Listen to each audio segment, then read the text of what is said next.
Salam değerli izləyicilər, televiziya aparıcısı Mətanət Əlverdiyeva çox vacib və maraqlı bir mövzuya toxunub qeyd edib ki, 1 iyun uşaqların beynəlxalq müdafiəsi günü hamı övladlarını gəzməyə apardı. Mən də serial çəkilişindən çıxdım və üz tutdum Sumqayıt bulvarına.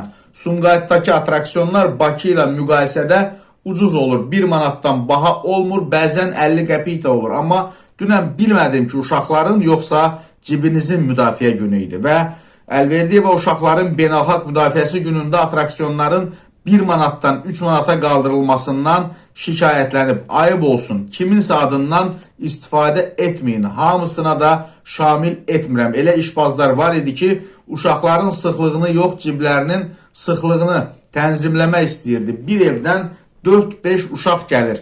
Qiyməti 1 manatdan 3-5 manata qaldırmaq nə deməkdir? Ayıb olsun. Doğrudan da amma həqiqətən belə adamlar varsa onlara ayıb olmalıdır və Əlverdiyeva bildirib ki, soruşuram ki, sizə kim ixtiyar verib qiyməti qaldırasınız? Cavab verirlər ki, yuxarıdan. Kiminsə adından istifadə etməyin. İnanmıram ki, Sumqayıt şəhər icra hakimiyyəti sizə belə bir göstəriş versin. Əgər belə olsaydı, hamısının qiyməti qalxardı. Uşaqlardan istifadə etməyin. Bakıda ən yaxşı atraksiyonlar pulsuz olub. Ayıb olsun sizə, heç gözləməzdim.